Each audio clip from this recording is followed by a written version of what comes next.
Donc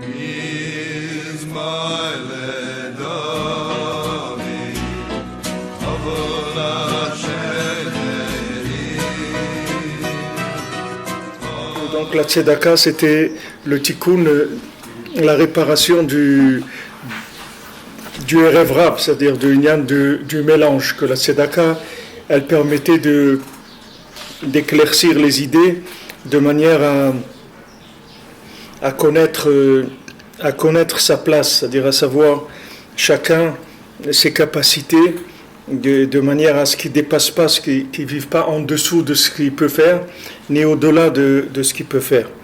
Alors, on est à la dernière ligne, Rosh Prakim Sheikh Lichot Mincha Bonyan Purim. Donc maintenant, Rabbi Nathan, il va parler du Nyan de Purim, d'après toujours cette halakha sur la Torah 49 de Mincha. Et ensuite, il va parler de Pessah aussi.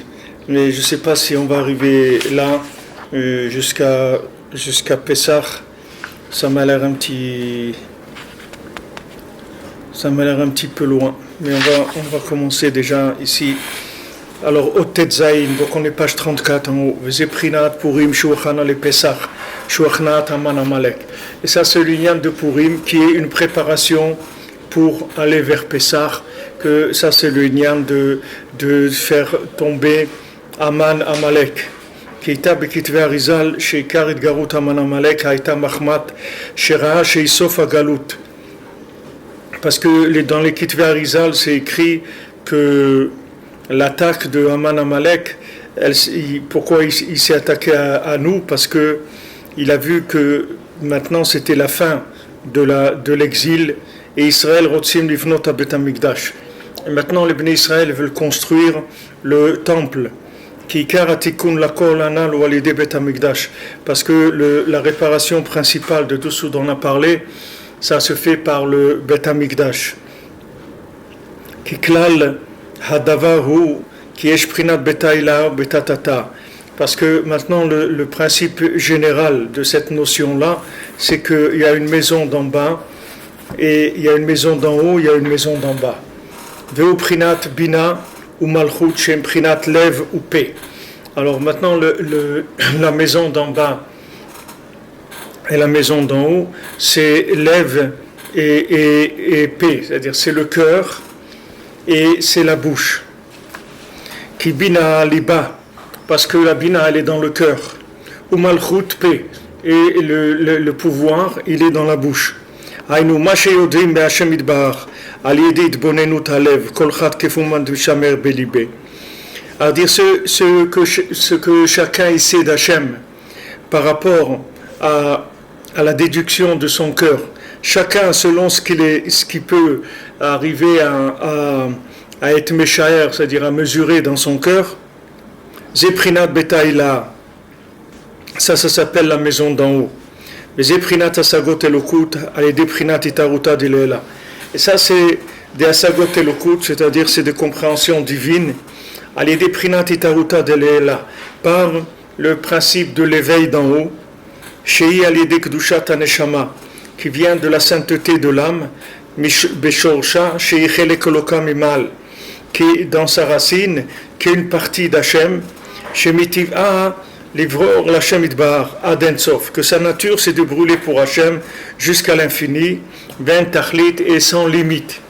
Donc maintenant dans le cœur il y a la bina, d'accord? La bina elle se trouve dans le cœur, et cette bina là elle capte les informations de la neshama. C'est-à-dire, si quelqu'un il a le cœur débouché, comme on a vu, s'il a le cœur bouché, il ne capte rien du tout. Mais s'il a le cœur débouché, alors son cœur il va capter l'énergie, la lumière de la neshama.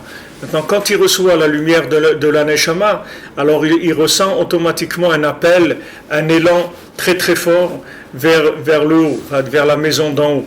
C'est-à-dire qu'il a envie de s'inclure dans l'infini. Ça, c'est le principe de la sortie d'Égypte, c'est le principe de la tchouva de chacun, c'est que Hachem, momentanément, il lui déblaye un petit peu le cœur pour qu'il puisse ressentir qu'est-ce que c'est que la lumière infinie. Alors chacun il ressent cette lumière, Et après, il est à la Sphirata Omer, c'est-à-dire il va compter, il va se mettre au travail pour intégrer cette lumière qu'il a vue. Parce que cette lumière, elle repart tout de suite. Et maintenant, il va la rechercher parce qu'il a vu, donc il comprend comment ça marche. Mais au moment où il reçoit cette lumière, il a un grand enthousiasme, très très fort. Aval en zeshlemut. Mais maintenant, ça, c'est pas de la perfection de sentir ça, parce que tout ça, ça vient du système d'en haut. C'est pas quelque chose où il y a une participation de l'homme. C'est-à-dire qu'il reçoit la lumière de sa neshama. La lumière de sa neshama, elle va l'inspirer.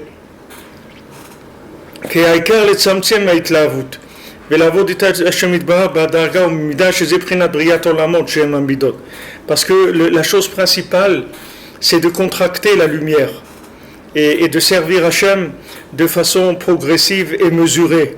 Que ça s'appelle la création des mondes qui sont les mesures. C'est-à-dire que cet enthousiasme-là, il n'a pas de forme. C'est-à-dire c'est une sensation, c'est un sentiment très fort. Mais maintenant, il faut rentrer ça il faut être metzamtzem ça. Metzamtzem, ça ne veut pas dire qu'il faut enlever ça, ou repousser ça. Metzamtzem, ça veut dire que maintenant, il faut trouver la dose dont j'ai besoin pour faire tourner mon moteur. C'est-à-dire, si j'ai un moteur qui consomme 3 litres au 100, ou j'ai des moteurs qui consomment 30 litres au 100, alors il faut que j'ai l'énergie par rapport à mes capacités, parce que c'est ça ma construction, la construction que je vais faire. Et la construction que je vais faire, c'est par rapport à mes récipients. Si quelqu'un il a besoin de temps d'électricité ou de temps d'essence, etc., pour faire fonctionner ce qu'il doit faire fonctionner. Maintenant, la lumière qu'il y a dans le cœur, que le cœur y ressent, elle n'est pas adaptée au niveau de la personne. C'est ça qu'il veut dire. C'est-à-dire que le cœur, il peut ressentir des choses très très fortes et que vraiment la personne, elle a envie de faire des choses extraordinaires. Et après, les maaseh, quand il passe dans l'action et l'engagement, alors il n'arrive pas. Il n'arrive pas parce que cette lumière qu'il a dans le cœur, elle est trop forte. C'est-à-dire qu'il faut qu'il arrive à contracter la lumière de façon à la rendre utile pour fonctionner avec. Parce que le but, c'est de construire. C'est ça le but. Le but, c'est pas de ressentir de la lumière dans le cœur. Le but, c'est de construire. C'est-à-dire d'utiliser la lumière, le dosage exact pour construire. Il y a un dosage dans chaque chose. Tu veux faire du ciment, il y a un dosage. Tu veux faire un gâteau à la crème, il y a un dosage. Chaque chose, il y a des dosages. Maintenant, même si la farine, c'est bien, tu ne peux pas mettre trop de farine, sinon c'est pas bon. Si le chocolat, c'est bien. Il y a un peu, on met du chocolat comme ça. Chaque chose, elle a une mesure pour donner une réussite dans une recette ou dans n'importe quoi. Donc l'homme, c'est pareil. Maintenant, il a dans le cœur, il ressent des choses très fortes dans son cœur. Alors, qu'est-ce qu'il ressent très fort dans son cœur? Ça, c'est la maison d'en haut. C'est-à-dire, c'est le lien avec la maison d'en haut. Mais ce lien avec la maison d'en haut, c'est pas à ce niveau-là qu'on va fonctionner. On va fonctionner à un niveau beaucoup plus concret, beaucoup plus bas que ça. Donc nous, on va prendre l'inspiration du cœur, on va contracter cette inspiration de manière à ce qu'elle devienne utile dans l'engagement, et à ce moment-là, on va passer à l'action avec le maximum d'énergie qu'on peut mettre. Mais ça va être toujours une contraction par rapport à ce qu'il y avait avant. Et sinon, si la personne, elle va dans un ribouille, dans un truc trop fort, après, elle ne peut pas revenir dans le côté pratique et concret. Si quelqu'un vit des émotions très très fortes, il va dans des concerts de musique ou des trucs très forts. Maintenant, après, quand il revient au travail, c'est difficile d'aller à son travail. D'ailleurs, c'est marrant, ces nouvelles générations de gens qui, comme les trucs du Bataclan, tout ça, c'est que des gens, c'est des bourgeois, c'est-à-dire qui vivent ça, mais c'est pas des gens qui sont déstabilisés dans leur vie. C'est-à-dire ils cherchent des choses qui restent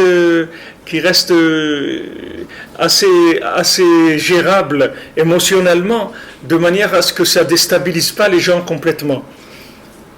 Alors que ceux qui rentrent dans des trucs très forts, alors ils sont déstabilisés. Après, ils ne peuvent plus revenir dans une vie normale. Ils ne peuvent plus. Et d'ailleurs, il y a beaucoup de gens qui ont vécu des trucs très forts dans les guerres ou des choses comme ça. Ils ne peuvent plus revenir à la vie normale. Ils n'arrivent plus. Parce qu'ils ont vécu des trucs émotionnellement, c'était trop fort. Donc ils sont restés ils sont restés brûlés par des émotions très très fortes. Maintenant, quand ils rentrent dans des récipients, alors ça a l'air nul complètement. C'est-à-dire la vie, elle a l'air complètement vide.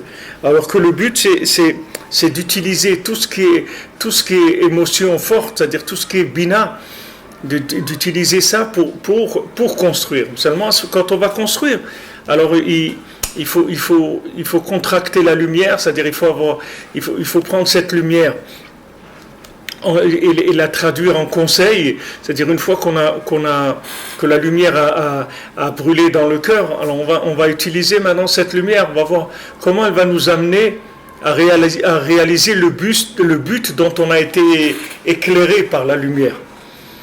On a été éclairé, voilà, quelqu'un il était en Égypte, il a senti une très grande lumière, il veut sortir, etc.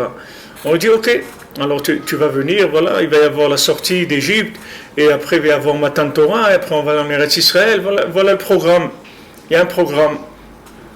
On est obligé de programmer la chose.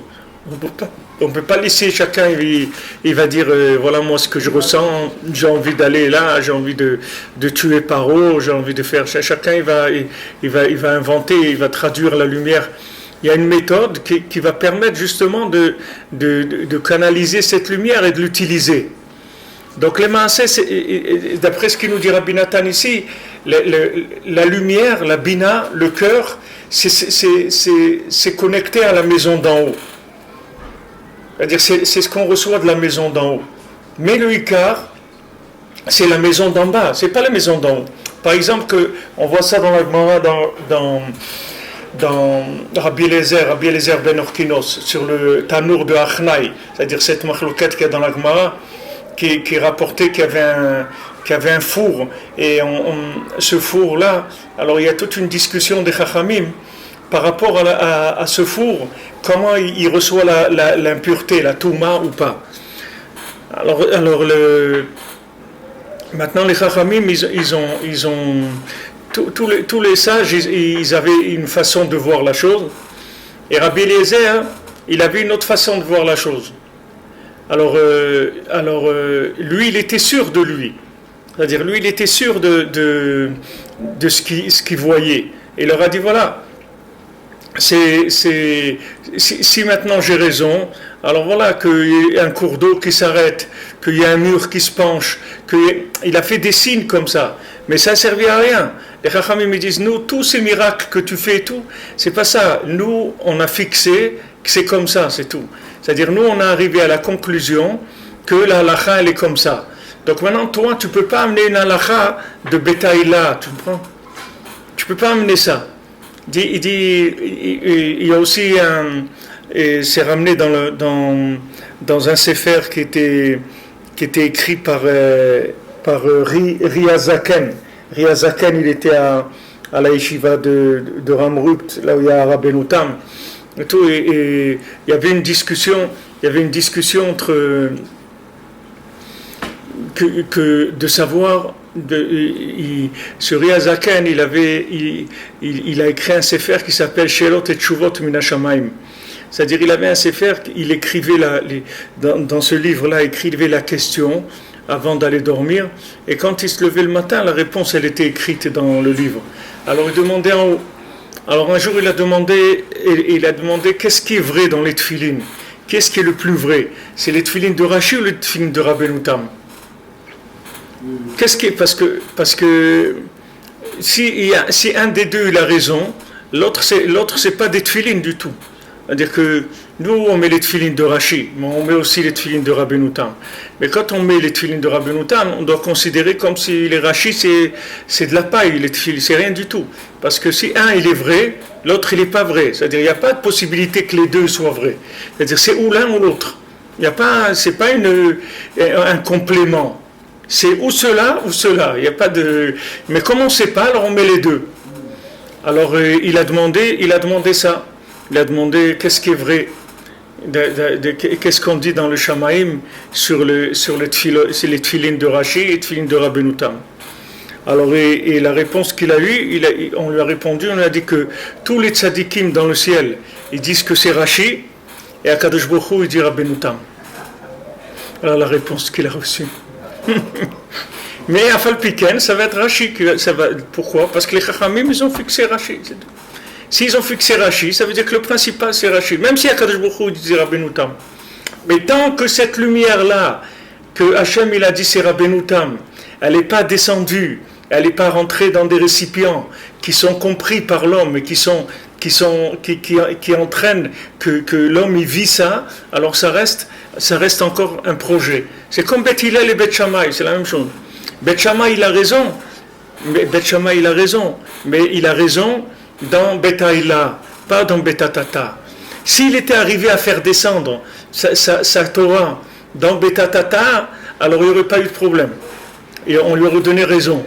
Mais comme maintenant il est resté dans sa façon de voir la Torah, elle était un petit peu décalée par rapport à la réalité du moment, c'est-à-dire que ce que les gens ils pouvaient vivre, alors c'est annulé. Et voilà, comme ça il y a des dizaines d'exemples qu'on peut trouver dans la Torah qui fonctionnent sur ce plan-là. C'est-à-dire que comme on dit qu'une xéra, que le tzibour ne peut pas être omed, alors on annule. On annule, bien que c'est vrai, mais le tzibour ne peut pas être omed, la communauté elle ne peut pas. Donc on annule, c'est annulé. Donc il y aura une préparation à la vérité petit à petit, et c'est que ça qui fera que la vérité elle aura sa place vraiment. C'est pour ça que Rabbeinu il était tellement makpid que ça passe toujours par en bas. Que d'abord on vérifie le bas, et après on fait descendre le haut par rapport à ce qui est en bas. Et on ne met pas le haut avant le bas. C'est-à-dire on met d'abord le bas. On cherche d'abord où se trouve la shrina, où se trouve la situation d'en bas. Selon le récipient de la situation d'en bas, on va chercher de la lumière en haut. Mais on ne peut pas amener de lumière plus que ce que le bas il peut supporter. Donc individuellement, chez chacun d'entre nous, c'est la même chose. Maintenant, chacun il a sa vitesse, sa voiture, son moteur, tout ce que tu veux. Ça, c'est lui. Maintenant, par rapport à ça, il doit aller puiser de l'énergie dans la maison d'en haut, de manière à exploiter ces récipients au maximum, les rentabiliser au maximum. Mais il ne peut pas prendre plus de lumière que ce qu'il va... Parce que dès qu'il va prendre plus de lumière, tout de suite il va tomber. Parce que sur plus de lumière, ça va lui exploser ses récipients. Il ne peut pas. Il peut pas, c'est-à-dire ces récipients, il ne peut pas recevoir autant de lumière. Donc le Icar, c'est que Beta Tata, la maison d'en bas, elle marche. כי חלק אלוקי מימה, כי העיקר לצמצם התלהבות לעבודה שנתברך בדרגה, והעיקר על ידי החוכמה שבלב, שעל ידי שמגביר היצר טוב על יצר הרע, שעל ידי שמגביר מחשבות טובות על מחשבות רעות. Maintenant, comment il va lutter contre le décalage, le déphasage de la lumière, c'est par la sagesse qu'il y a dans le cœur. Qu'est-ce que c'est la sagesse dans le cœur? C'est-à-dire qu'il va renforcer le Yetzer Tov contre le Yetzer Hara. C'est-à-dire qu'il va faire attention à ses pensées, de manière à ce qu'il ne va pas créer chez lui un décalage. Parce que si maintenant il commence à rentrer dans des mauvaises pensées, qu'est-ce qu'il va faire? C'est-à-dire qu'il va faire un mélange. Il va créer un mélange à l'intérieur de son cœur. C'est-à-dire qu'il ne va plus avoir des notions claires de ce que sont ces récipients. Puisque maintenant, il est en train de dessiner dans son cœur des choses qui sont négatives. Donc ces notions, elles ne vont pas être claires. Tandis que s'il a des pensées positives, ces pensées positives elles vont lui donner toujours la juste mesure. C'est-à-dire qu'est-ce qu'il est capable de faire, qu'est-ce qu'il est capable d'assimiler comme lumière.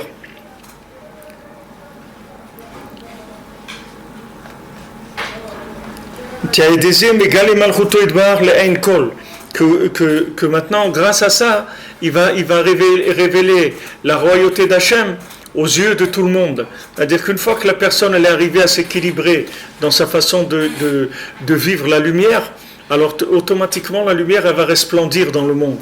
Parce qu'elle est rentrée dans des récipients qui sont palpables par tout le monde. Ce n'est pas des lumières qui sont élevées. C'est ça le principe de la prière, qu'on doit dire la prière avec la bouche précisément. De mettre tout son cœur dans la prière. De faire beaucoup d'efforts pour prier avec des pensées pures.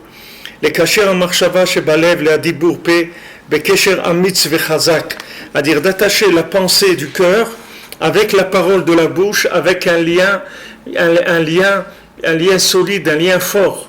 C'est-à-dire que ce tikkun-là, on le fait, cette réparation, elle se fait de façon parfaite quand on lit la parole avec la pensée qu'il y a dans le cœur. C'est-à-dire on fait attention de mettre le cœur dans les mots qu'on est en train de dire avec la bouche. Ça c'est la prière Bekavana. Et grâce à ça, c'est le principalement comme ça que la royauté d'Hachem va se révéler. Que c'est la révélation de la Emouna, de la foi sainte. Comme c'est écrit, je ferai connaître ta Emouna dans ma bouche. Donc la Emouna, c'est combien maintenant on va attacher la pensée du cœur avec la parole de la bouche. Et c'est ça qui va faire que la maison d'en haut et la maison d'en bas, elles s'incluent l'une dans l'autre. Et toutes les deux, elles vont avoir une aliyah. C'est ce qui est écrit, quel est le travail du cœur? C'est la prière. C'est-à-dire que maintenant, le fait qu'on concentre les pensées du cœur dans les mots de la prière, ça répare la maison d'en bas et d'en haut. Mais et ça, c'est la réparation, principalement la réparation.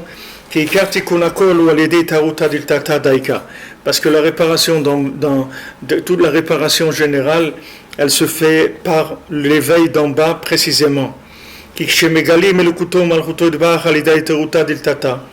Parce que quand on révèle la divinité, la royauté divine par un éveil d'en bas,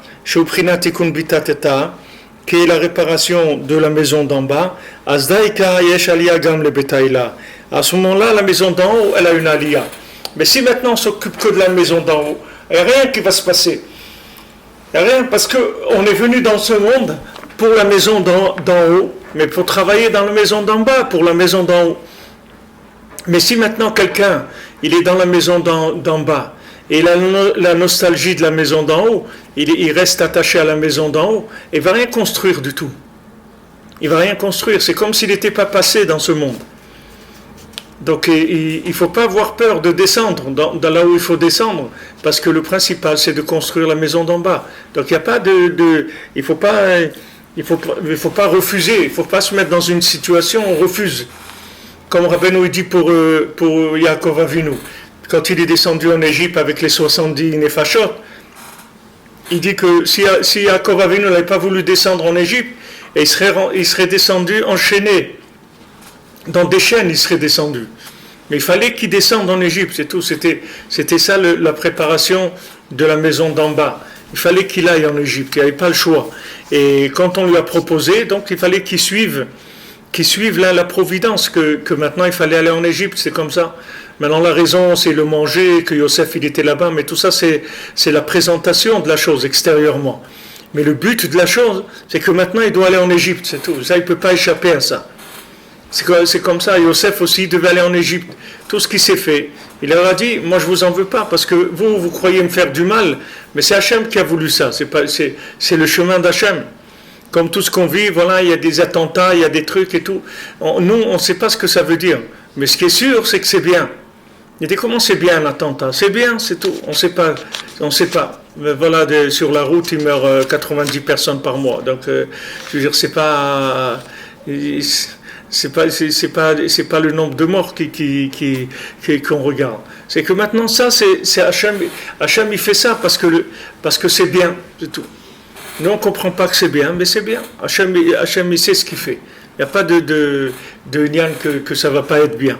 Alors là par où on passe, quand on a une difficulté dans n'importe quel domaine, cette difficulté-là, elle est faite pour consolider la bêta tata. C'est-à-dire que les masses et toute difficulté, tout problème qu'il y a, c'est rien qu'un décalage entre Betaïla et Betatata. C'est le décalage entre la lumière qu'il y a dans le cœur et les récipients qui ont été faits pour pouvoir gérer cette lumière.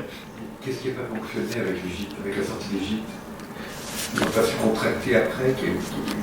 Quoi, à la sortie d'Égypte, quoi? La sortie d'Égypte, c'est ce modèle-là. Ouais. Qu'est-ce qui n'a pas fonctionné? Donc pour qu'ils arrivent à faire le veau d'or. Ce qui n'a pas fonctionné, c'est que elle a été faite par l'éveil d'en haut et il y a eu un décalage. C'est-à-dire on a donné aux gens plus de lumière que de récipients pour qu'ils puissent sortir. C'est le travail de Moshe d'empêcher, de doser, etc. Oui, c'est Moshe, mais eux, ils se sont attaqués à Moshe aussi.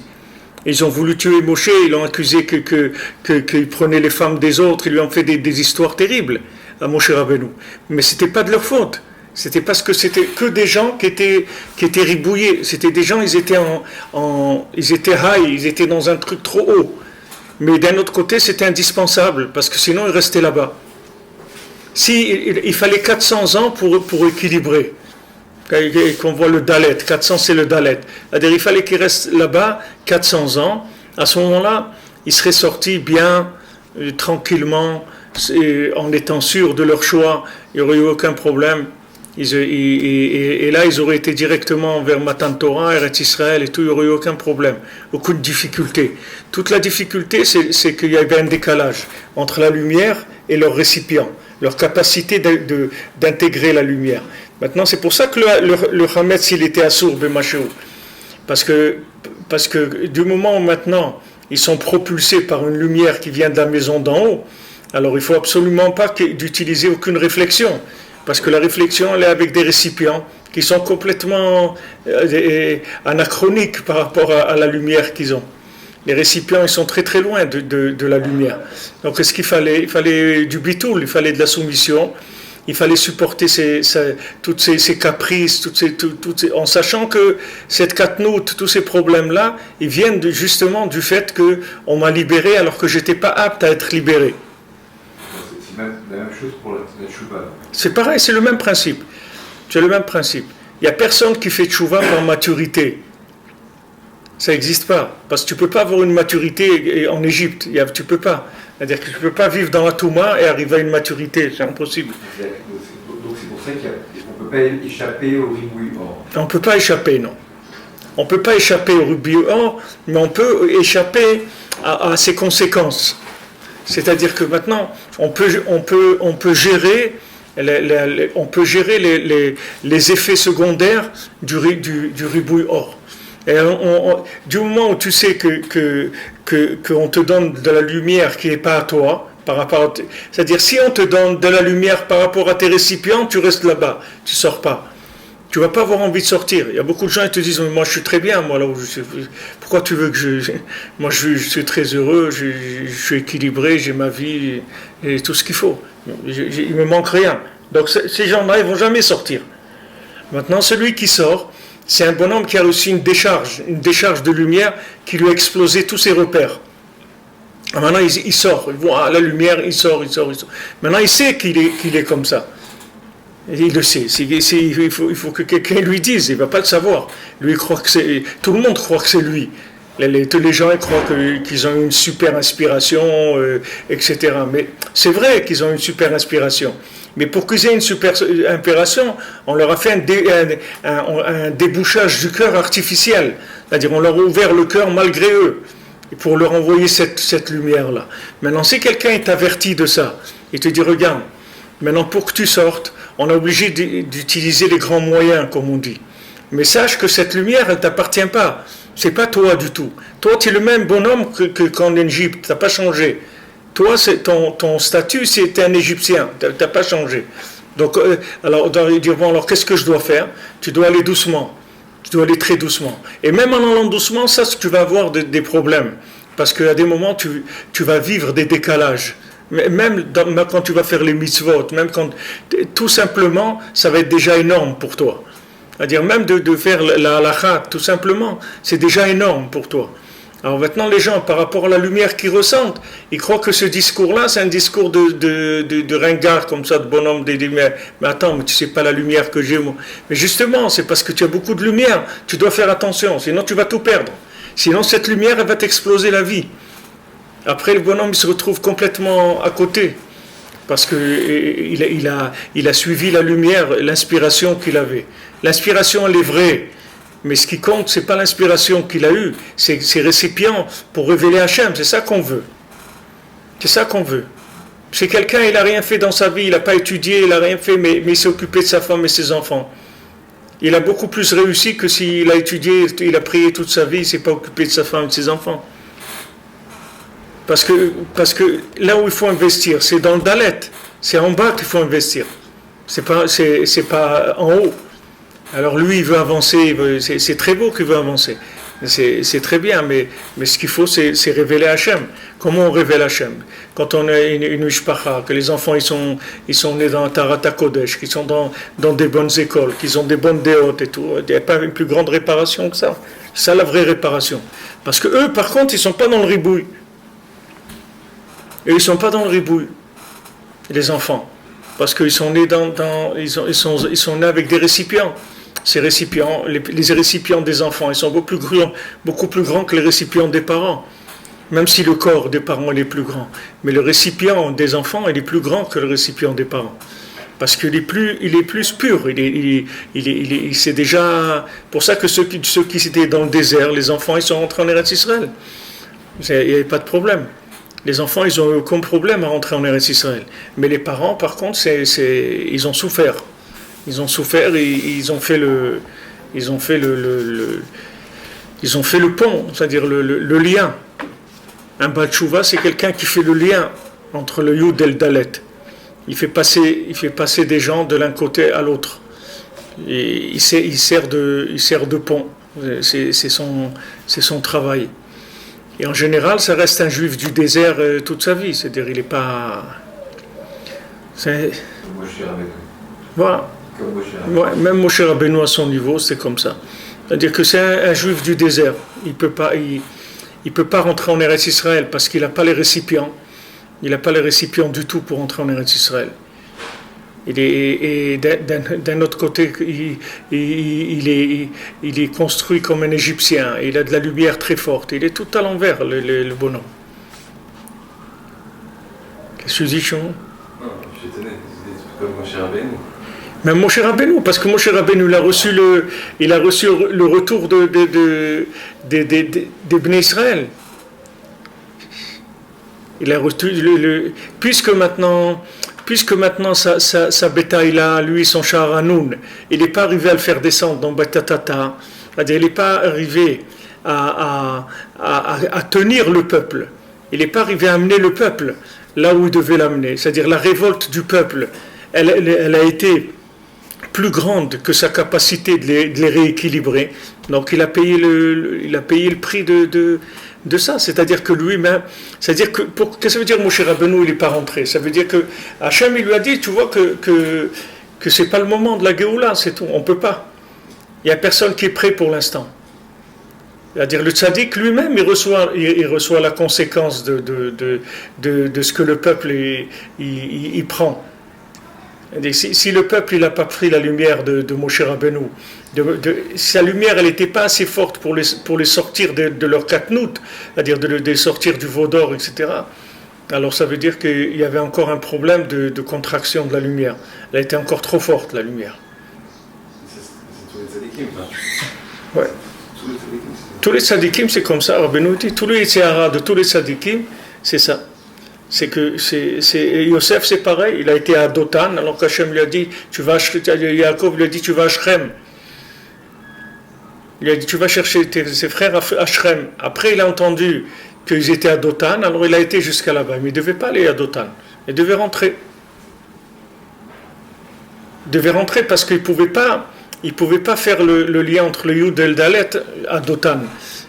Il pouvait le faire à Shrem, mais pas à Dotan. Shrem, c'est à lui. C'est-à-dire, Shrem, il a reçu de Yaakov Avinu.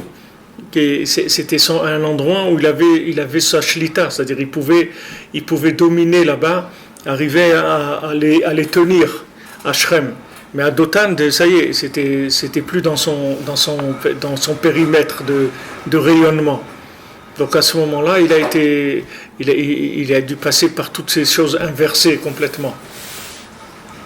C'est ça qu'on vit, c'est-à-dire quand on vit des montées, des descentes, des inversions comme ça, c'est à cause de ça qu'on vit. C'est-à-dire que quand on utilise trop de lumière, on est obligé de descendre après pour rééquilibrer.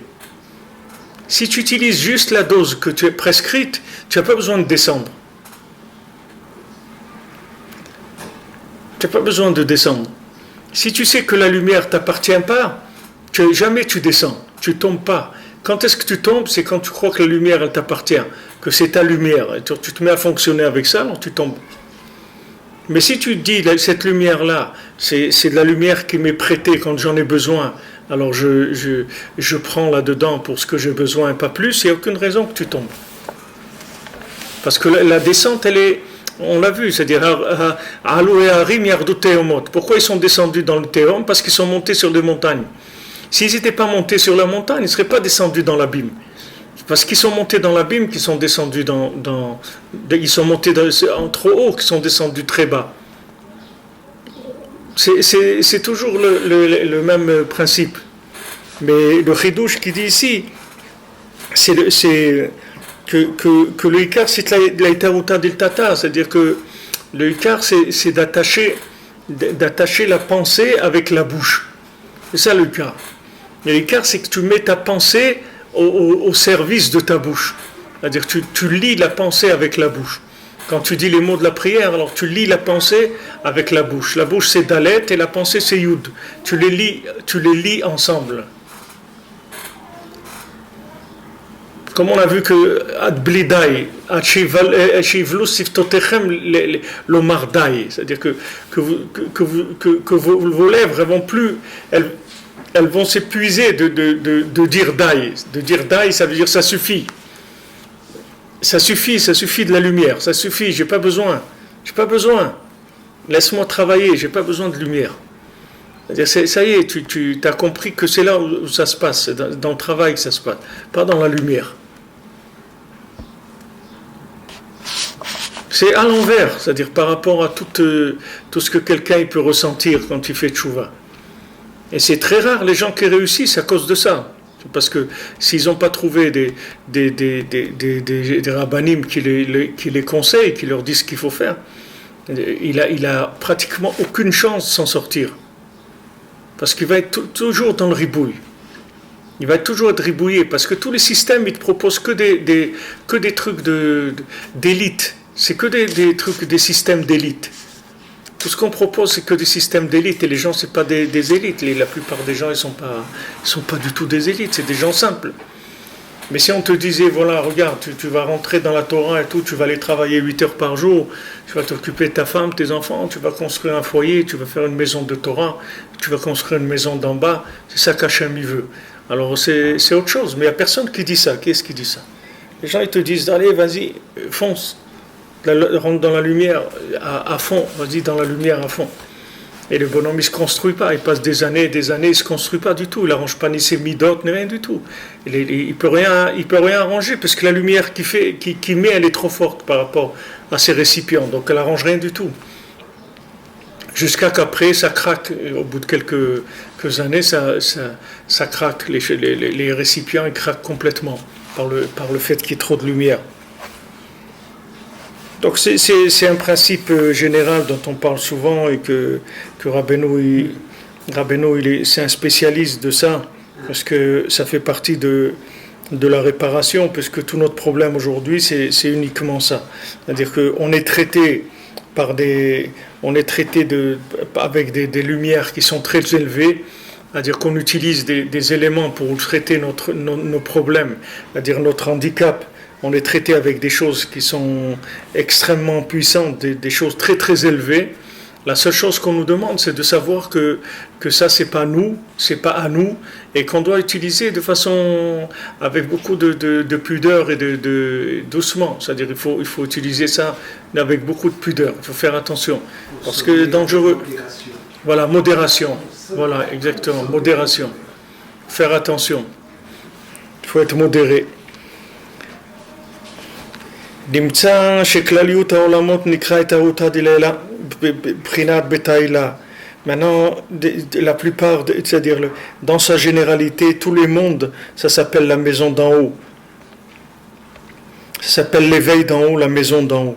Vetarutà diltata b'chinat betatata. Maintenant, l'éveil d'en bas, ça s'appelle la maison d'en bas. Ou bevadai gam lemala yesh b'chinat beta'ila betatata. Et c'est sûr que même en haut, il y a aussi ce principe de maison d'en haut et de maison d'en bas. Shem b'chinat bina ou malchut, shem bina ou malchut. Même en haut, il y a bina et malchut. Bechen bechol olam ve'olam. Et la même chose dans chaque monde. Betrilat atzilut alom ma'aseh hazeh. Depuis le début du monde de l'émanation jusqu'à ce monde de l'action dans lequel on se trouve, chez Boa Bechira, dans lequel il y a le libre arbitre, chez Bilizé Livra Akol, que pour ça, tout a été créé pour cette possibilité de choix. Et la même chose individuellement. Dans chaque individu, il y a ça. Dans chaque individu, on vit tous avec deux principes en nous. Prinat betaïla ou betatata, shem prinat lev ou pe. C'est-à-dire tous, on a une maison d'en bas qui est la bouche et une maison d'en haut qui est le cœur. Et tout dépend de l'homme qui est quelqu'un qui a le libre arbitre.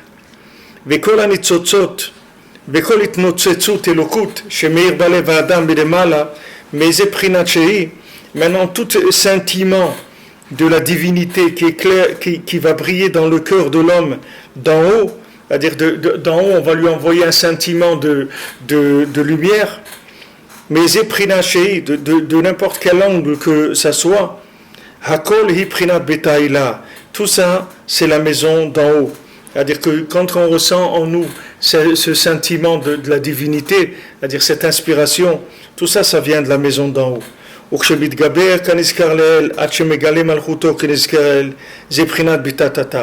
Maintenant, quand quelqu'un fait un effort, comme on a dit en haut, jusqu'à qu'il révèle la royauté d'Hachem, comme on a dit en haut, ça s'appelle la maison d'en bas. Et à ce moment-là, quand il y a eu cet effort qui a été fait dans la maison d'en bas, à ce moment-là, la maison d'en haut, elle a son élévation. Et à ce moment-là, il peut recevoir la lumière du sentiment de la divinité qu'il y a dans le cœur, comme on a dit avant. Donc il dit que tout ce qui a été créé, les maasés, ça s'appelle maison d'en haut.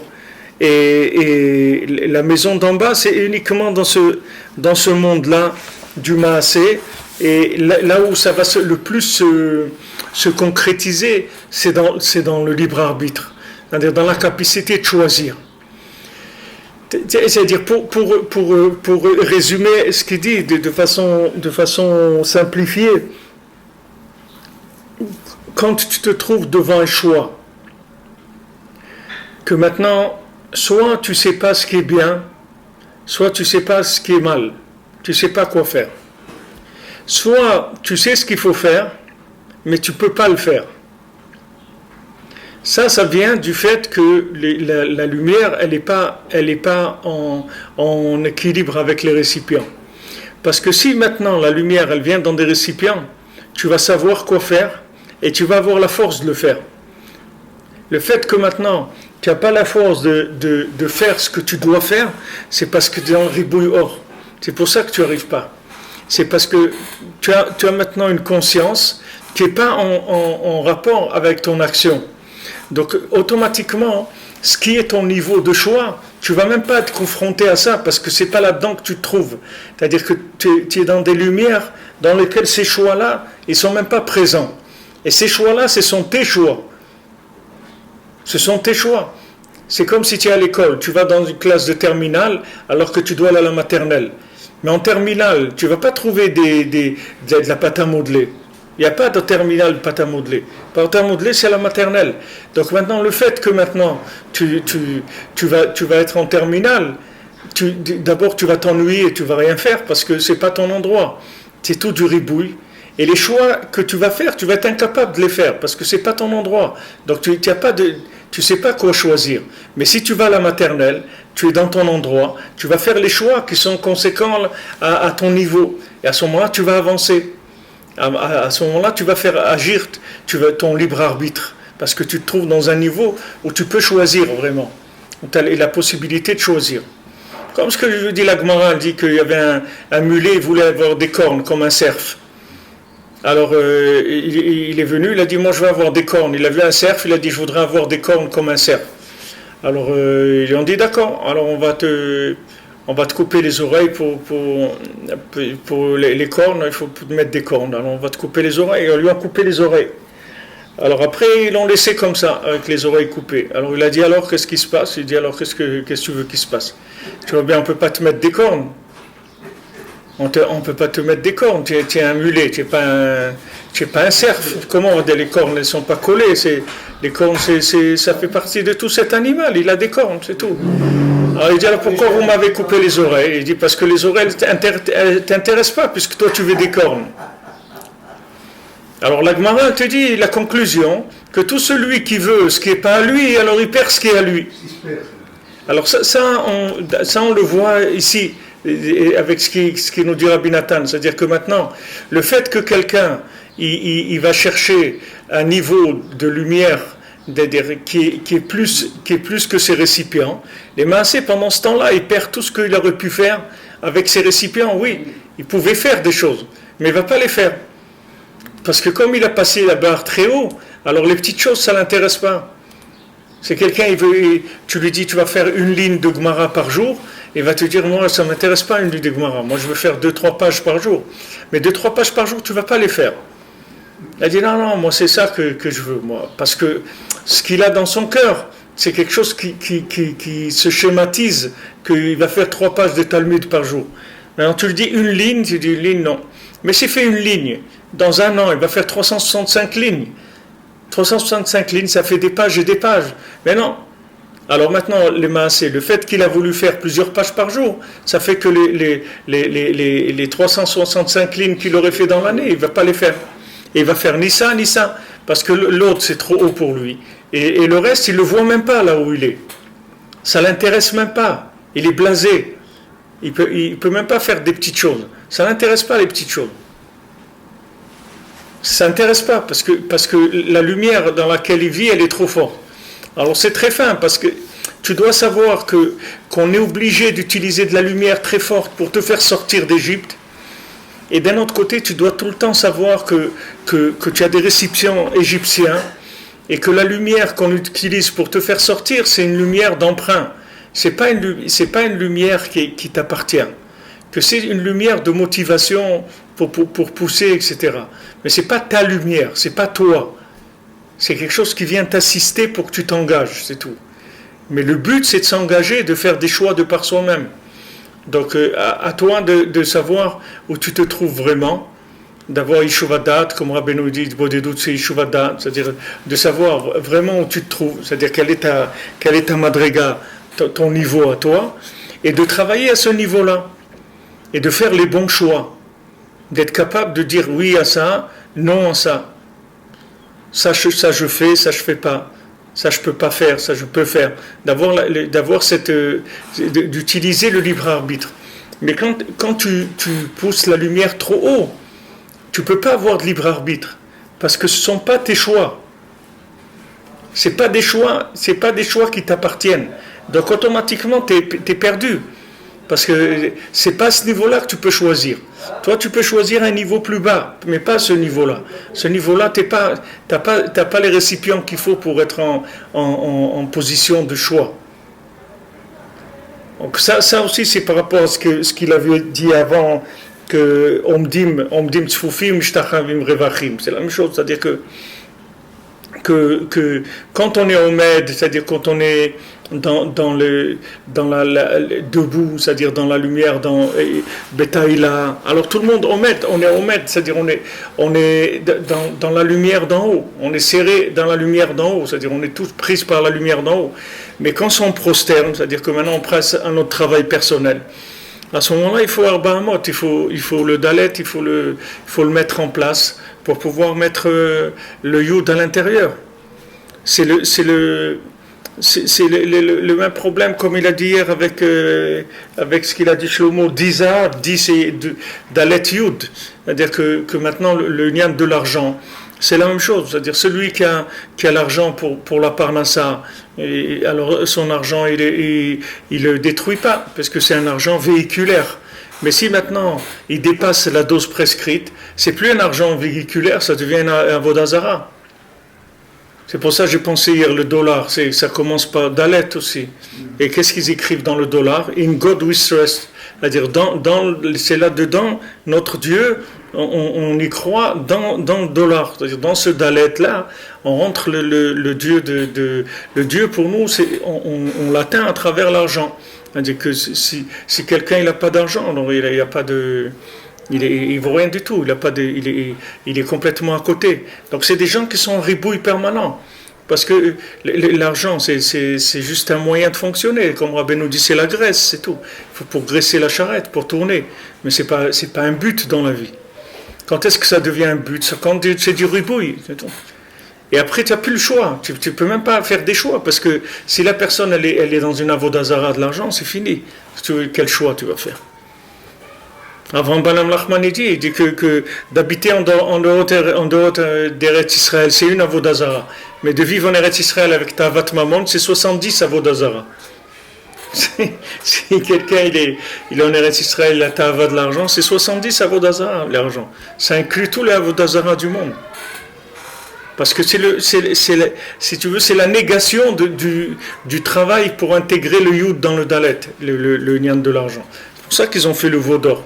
Le veau d'or, c'est pour sortir complètement des récipients. C'est-à-dire que la personne, elle veut avoir de l'argent, beaucoup d'argent, pour permettre de vivre une vie qui n'est pas la sienne. Voilà, il y a une femme là qu'ils ont trouvée là, qui vendait des maisons, je sais pas, la même maison, elle a vendu des dizaines de fois. Et bien voilà, elle s'est acheté une montre qui coûtait 250 000 shekels. Tu comprends? Là, quelqu'un il va s'acheter une montre de 250 000 shekels. C'est des ribouilles, c'est très très fort. Un truc d'avoir dans son poignet une montre qui vaut une somme d'argent tellement forte. Alors la personne, elle est tout le temps dans des lumières dans sa tête.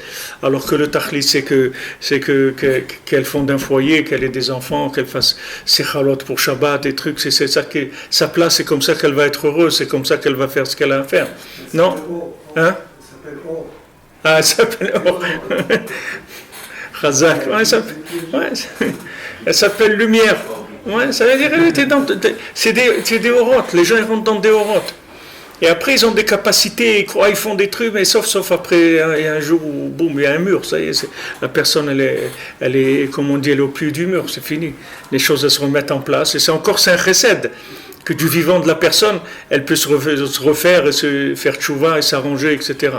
Et des gens, ils peuvent passer toute leur vie dans le ribouille, complètement dans le ribouille. Combien d'artistes, de trucs, ils ont passé toute leur vie là-dedans, à côté de la vie simple. Combien d'artistes, ils sont arrivés à l'âge de 60 ou 70 ans, ils voudraient tellement qu'on les oublie, qu'ils soient pas connus du tout.